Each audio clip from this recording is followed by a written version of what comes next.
Welcome to Counterpoint. I'm Tanya Granick-Allen. Last year, due to COVID, there were very few in-person commemorations for the 75th anniversary of the end of World War II.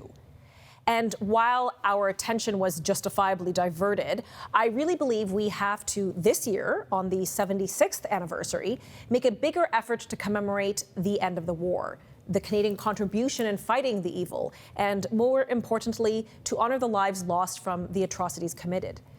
This is why I will be doing a series of shows highlighting various aspects and events surrounding World War II. Today, our focus will be on Canada's contribution to the war, what we sacrificed, and how we continue to engage. We'll also discuss what we are or should be doing to honor our veterans. Well, joining me today for this discussion is the Honourable Laurie Hawn, former Member of Parliament for Edmonton and retired Colonel of the Royal Canadian Air Force and Director with No Stone Left Alone. And also joining the discussion is Ethan Hartman, a university student whose great-grandfather fought at Vimy Ridge in World War I and who is also involved with No Stone Left Alone. Thank you, gentlemen, both for joining me. I'm so excited to cover this topic because, like I said, I felt last year with COVID, we just simply didn't do the 75th anniversary justice. So hopefully this show will make a little bit of reparation for that. So perhaps I'll start with you, Mr. Hawn. To give a context to what was going on with World War II, how was Canada viewed globally with respect to defense as we entered the Second World War?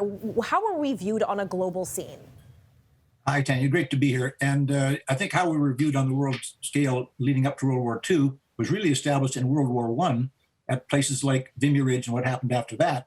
And that's where Ethan's great-grandfather entered the picture. So I'll turn it back to Ethan. He can talk about his great-grandfather at Vimy Ridge in World War I. Yes, please, Ethan, share with us. Well, thank you very much for having me. So yes, my great-grandfather, Lance Corporal Dudley Bertram Fryer, he fought many battles. He was originally enlisted with Fort Garry's Horse because he was a rancher, so he was comfortable with horses. And they ended up redeploying that regiment as the 2nd Canadian Mounted Rifles as they had issues with the horses. So he ended up fighting in many battles with that regiment in Arras, Vimy especially, Ypres, Passchendaele, Amiens, and the Battle of Cambrai.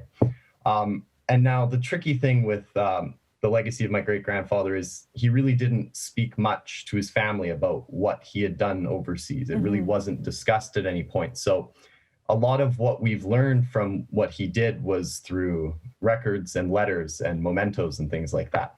And one of the most important pieces that we've managed to find was a letter that he wrote 4 days after they took Vimy Ridge to his brother back in Canada. And in that letter, he mentions that his regiment had had many casualties. They'd suffered a lot of losses, but they were still fighting strong. And he detailed how he went over the ridge and it was scary. He said it was terrifying, but he said he went over the ridge and he captured 4 Germans in a hole by himself right after that. Wow. And yeah, and just having that letter, it's been one of those things that's really helped us to figure out a lot of his story. And we learned through some records that he suffered a gunshot wound in the Battle of Cambrai to the side of his head that left him in hospital for many days, and then got the Spanish flu on his way back home. And he managed to survive all of that and went back to Vernon and lived out the rest of his life there. But those stories that we were able to find, not from him because he never spoke of it, it was probably too traumatizing. It was a very difficult time in his life. But those stories we were able to gather from the letter and from those mementos, that's really what led me and my family to want to be involved in these remembrance initiatives, because we said there's probably so many more people just like him with these amazing stories of heroism from these wars that just haven't been told because there's nobody to tell them or they haven't been passed on. No, exactly. And I want to, later on in the program, I want to talk about the organization you're both affiliated with and how you are trying to help the remembrance of these very important contributions of Canadian soldiers. We have about half a minute before commercial. Laurie, maybe I'll ask you, some people really don't understand just how great Canada's contribution was to World War I and just how much sacrifice and how many Canadians were lost in that war. Could you just, again, in the 20 seconds we have left, to shed a little bit of light on that? Well, we lost over 60,000 soldiers in World War I, and about 10% of Canada's population was in uniform in World War I, which was absolutely incredible. You know, we had more people in uniform proportionally than any other country involved in the conflict. So Right. to say that Canada did its part is an understatement, to be sure.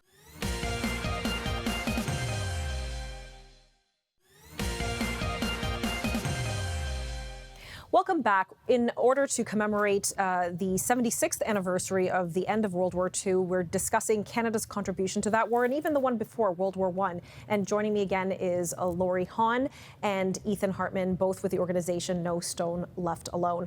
Just before the commercial break, we were discussing Canada's tremendous sacrifice and contribution to World War I. Well, take it 20 years later, World War II starts. Laurie, perhaps you can help me. What led Canada to get engaged in World War II after having lost just so many Canadians in that previous bloody war? Well, it was really shared values. You know, we're part of the British Commonwealth of Nations, and we share values of democracies and people who love freedom all around the world. So when Great Britain and the rest of the world was getting involved in World War II, you know, we had to be part of it because we do share those kind of values. And if we didn't stand up to Nazi Germany, who was going to do that? So Great Britain declared war on the 3rd of September, and Mackenzie King, who was our prime minister at the time, wanted to show some independence. So we didn't declare war until the 10th of September, a week later. But once we did, we were all in. And our contribution to World War II, again, outstripped proportionally our population. But there were so many heroes of World War II. And one I want to talk about is Andrew Minarski, Victoria Cross. And on the 13th of June, 1944, he was in a Lancaster, and they were shot down over France. And the crew was ordered to bail out, and they were bailing out. And Minarski was the mid-upper gunner, and his friend on the right there, Pat Brophy, was the tail gunner. And Minarski was out there ready to jump out. He looked back and saw Brophy was trapped in the tail turret and couldn't get out. So he crawled through flaming hydraulic fluid, flaming fuel, took his parachute off, tried to get Brophy out of the tail gun position. You know, was hammering at it with an axe, couldn't get him out. Brophy finally said, you know, save yourself, I'm doomed. So Minarski crawled back through the flaming fluid and hydraulic fluid and fuel, strapped his parachute on, stood at the door, saluted smartly, and said, "Good night, sir," and jumped out. Wow. Now, he survived the fall, but his parachute was already on fire. He didn't realize it. His parachute was flaming. So he survived the fall, but he died shortly afterwards. Miraculously, Pat Brophy crashed. He was just alone in his tail turret, free falling, crashed, should have died. There's no way he should have lived. He was thrown clear. He walked away, and he told the story. And that's why Minarski earned the Victoria Cross. I actually met Pat Brophy years later when I was going through pilot training in Gimli. And he was a World War II guy who used to come to the mess and buy us young pups beers and tell war stories. And he was telling war stories of Bomber Command. And this story came out, and he was Minarski's tail gunner. And it was just incredible to hear that story. And what it tells me is that how many other Victoria Crosses were earned but never awarded because nobody lived to tell the story. And that goes to what Ethan was talking about, too. There's so many heroes that committed acts of incredible heroism, but nobody knew about them because they died doing it, and everybody around them died doing it. Well, actually, this is a good point, though. Maybe for our viewers, could you explain to them what the Victoria Cross is and on what grounds is it awarded? Well, the Victoria Cross is simply stated for valor in the face of the enemy. And, it is the highest award of bravery in the British Commonwealth. And we have our own Victoria Cross now in Canada, as does Australia. In the United States, it's the Congressional Medal of Honor, but it's at the same level. There's very few Victoria Crosses awarded to people who are alive. Most of the time, people have died, earning the Victoria Cross. So it's a very, very rare award, and it's earned by people like Andrew Minarski and other people who have just shown unbelievable valor in the face of the enemy, and they're to be celebrated for sure. Well, and I think you brought up a good point. How many more ought to have been awarded, but simply, we haven't collected those stories, or people weren't they didn't survive to tell the story. In this case, his colleague was able to miraculously walk away, and we've heard that. And I think, these stories are the stories that we should be sharing with all Canadians, and we'll talk about that later on. But so in the war, how many more Canadians perished, unfortunately, in World War II compared to World War I? About another 45,000. We've had 113,000 or so Canadians killed in World War I, World War II, Korea. Another 600 killed in the Cold War. About 3 dozen of those were personal friends of mine. And so Canada has paid a huge price, and we continue to pay that. Obviously, in Afghanistan, we lost 158 brave people. Those are soldiers. We lost another 7 civilians in various circumstances. So this goes on. The kind of commitment to upholding values, not just Canadian values, but human values, continues. And it's the kind of people that we have in uniform, present and past, who have exemplified that and should be recognized for that, especially on occasions like anniversaries such as this. Absolutely.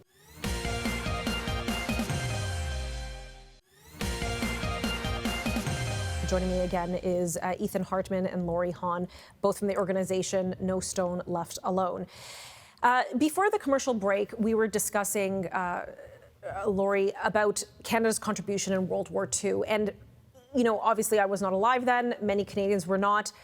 We look back and Canada was still under the Commonwealth, and we still are, but we wonder what would compel a Canadian to leave their home and go thousands of miles across the ocean and fight a war in Europe, and many of them, having long outstanding ties to Europe, so not even that close. And what were some of the descriptions of who these people were who joined the war? Would you mind sharing some of that? Well, I think this may sound corny, but it's a commitment to freedom and the kind of values that we shared with countries like Great Britain and the United States and other free countries around the world. And a lot of folks who signed up for World War II had experience in World War I. Now, they were obviously older, so they were not necessarily on the front lines kind of thing, but their children were. And so a lot of the children of World War I signed up in World War II because dad had been there or grandpa had been there. And that kind of compelled them to do that. And the contributions went well beyond the military. I mean, the industrial at home that supplied the war, the Atlantic convoys that saved Great Britain, the British Commonwealth Air Training Plan that qualified 131,000 aircrew for the war effort. So it was the folks who had grown up with that from World War I to World War II who said, I guess it's my turn. And do you see that now? Okay, obviously we're 76 years out from World War II. Have we seen that same kind of dedication in the recent wars that Canada has been participating in, or where there's that generational kind of desire to say, well, my father did this, or my grandfather, or now maybe my mother or my aunt? It's not as strong now as it was then. I mean, wars, thankfully, are smaller these days. They're still as destructive, especially if it's your family that's affected. So it is a bit different. But that kind of commitment for people like, Captain John Snyder, who passed away in Afghanistan, and 157 other Canadian soldiers who passed away in Afghanistan, for them it was very personal. And I never knew Captain Snyder personally, but I certainly know his story. I know many of the stories. I was there 7 times visiting the troops in Afghanistan, and the kind of personal commitment that they had was unbelievable. I talked to many of them, and they truly wanted to be there because they knew they were doing the right thing, and they knew that the Afghan people needed help. And if we didn't help them, who was going to? Right. So it's the John Snyders of the world that we should be very proud of as well. And, Ethan, coming to you, you're a young Canadian, you're a university student. I think about how many Canadians know of these stories. I mean, the 3 that you've just shared today, I had no idea, including of your great-grandfather. And, we study certain things in high school and elementary school. We study concept of war. Obviously, there's only limited time to get everything in. But I think there's value and there's a patriotic pride that comes in hearing about our Canadian heroes who really fought valiantly. Do you feel, Ethan, that enough Canadians understand, especially young Canadians, understand the importance of Canada's history with these wars? Well, I think there's good understanding in that a lot of people understand why we went into the wars and what we did and how we helped. But where that kind of falters is the actual, like we've said, the stories of heroism with these specific people, where there's only so much you can learn from a book in this case, where a lot of this, it's something that needs to be learned from talking to someone who's served, or talking to someone who's heard a story from a relative who's served, or like what we do with No Stone Left Alone, where we have the kids go to a cemetery and place a poppy at a headstone and read the name and look at the age. And for a lot of these people, like I've been to some of these cemeteries where I look at these headstones and the age is 16, 17, 18. Yes. And when you're 16 years old and you go to a headstone and the person in the headstone is the same age as you, like that impacts you quite a bit, because it brings it back to reality that it wasn't the adults who were away fighting this battle. It was, of course, there were some, but it was the young people of Canada who dropped everything to go and fight the battle overseas to save or to preserve our freedoms. So I think it's just really important that the youth, they be educated that it wasn't just the adults and the older people. It was people our age fighting for us. I agree, and I think you're right. When one visits a headstone, sees that age, as you've just so beautifully described, it is a jarring moment. I recall last year during the first COVID lockdown in March 2020, when we didn't know what was going to happen, we didn't know how much death was going to be at our steps with this virus. I recall there was a meme that was circulating on social media that said, "Come on, guys, look what our ancestors did," and they showed, the trenches of World War I, and said, "I think we can do this," and it showed a person in front of a television with a remote, just kind of juxtaposing. Look what they can sacrifice, we can do something too. It just brought that up in my mind when you shared your story. But we're going to continue this discussion right when we return from this commercial break.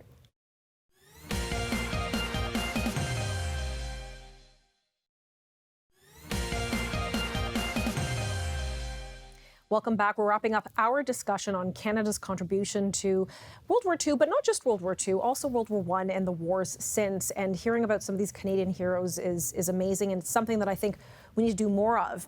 Ethan, just before commercial, you were so good at sharing some of the experiences in which you've participated in to help educate young people. What else do you think should be done to educate younger Canadians of our patriotic heritage?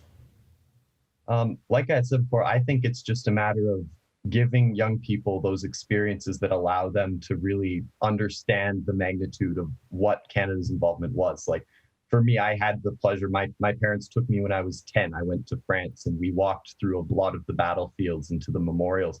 And that for me was kind of the first major event that made me think like, oh my goodness, this was very big and it's pretty crazy. Like it's really impactful. And I think on the same magnitude as these like ceremonies, even just having kids go to Remembrance Day ceremonies, or I know sometimes schools will have military come in and speak with the students. And I think that in itself, just learning about how these events impact the people who were there and not just the nation as a whole, I think that's really important in educating the youth into how we can continue to tell these stories over time so they don't become lost. And now you're both affiliated with an organization called No Stone Left Alone. And maybe I'll ask Ethan again, but feel free to jump in, Laurie, if you'd like. Can you explain what this organization does and why it's so important? Yes, I'd be glad to. So No Stone Left Alone was started by Maureen Bianchini Purvis. It was actually in honor of her mother. So her mother served, and her mother's last wish to her was, "I don't want you to forget me on Remembrance Day. Please remember me on Remembrance Day." So she started in 2011 by placing a poppy on the headstone of her mother, who's in the Beachmount Cemetery in Edmonton. And since then, that's grown now to essentially, we like to push 3 points is our thing. We like to say honor, educate, and remember. So we like to honor the fallen veterans and those who have served our country, while at the same time educating the students and the generation of youth now on remembrance so that they can carry the torch of remembrance into the next generations. And we're proud to say in the last 10 years, we've grown quite a bit. We're up to, in 2019, we had over 12,000 students lay over 64,000 poppies. Wow. All across Canada, as well as at a cemetery in Krakow, Poland. Wow. And we are looking to grow even more this year. We even had some new sites in 2020, despite the challenges of the pandemic. And we are hoping to be able to grow more internationally as we move forward. And what is the feedback you get from students who are going to a gravestone and as you said, they're reading it, they're seeing that the age of this fallen soldier is very close to theirs, if not the same. What is the reaction, and what are some of the feedback you get from these students? So one of the best things for me, at least, in No Stone Left Alone is that we'll have the kids write reflection letters after they go and do their ceremony. And we just ask, like, what was something that you thought was like the most impactful for you? What did you think? And a lot of these people will say, like, I had heard stories of how we fought in World War I and World War II, but I didn't realize until I went there just how many people served. Because a lot of these kids, it's not a common household discussion anymore because we're so far removed from that time that they say they go to these cemeteries and they see how many headstones are there and they say it really kind of brings it back to reality that like this was a big thing for Canada. Like a lot of people gave their lives for this. And that's kind of the biggest thing is that we want to help these youth realize is that just because it was 76 years ago, that doesn't mean that it should just fade over time, that this needs to be a constant discussion that continues into the future. And Laurie, we'll let you have the final word in the 30 seconds we have left. Do you see an organization like No Stone Left Alone? Obviously, it's doing such tremendous works. Where do you see the future of an organization like this? Will it continue to grow? Is it going international? Well, it's already international in Poland, and we will continue to grow across Canada. But you know what makes me most proud of No Stone Left Alone is young people like Ethan, who, you know, he now represents the next generation. And it started 10 years ago. We're in our 11th year now. And it's young men and women like Ethan who have now grown up, and they're going to be having kids. They're going to be educating their children in what is important about this.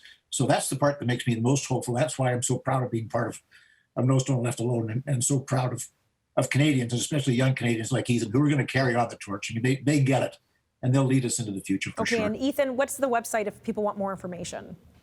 Oh, yes, for more information on No Stone Left Alone, you can visit our website, www.nostoneleftalone.ca. And then we're also on Facebook, Twitter, and Instagram under No Stone Left Alone as well. Okay, thank you so much, gentlemen. I really appreciate your time today. My pleasure.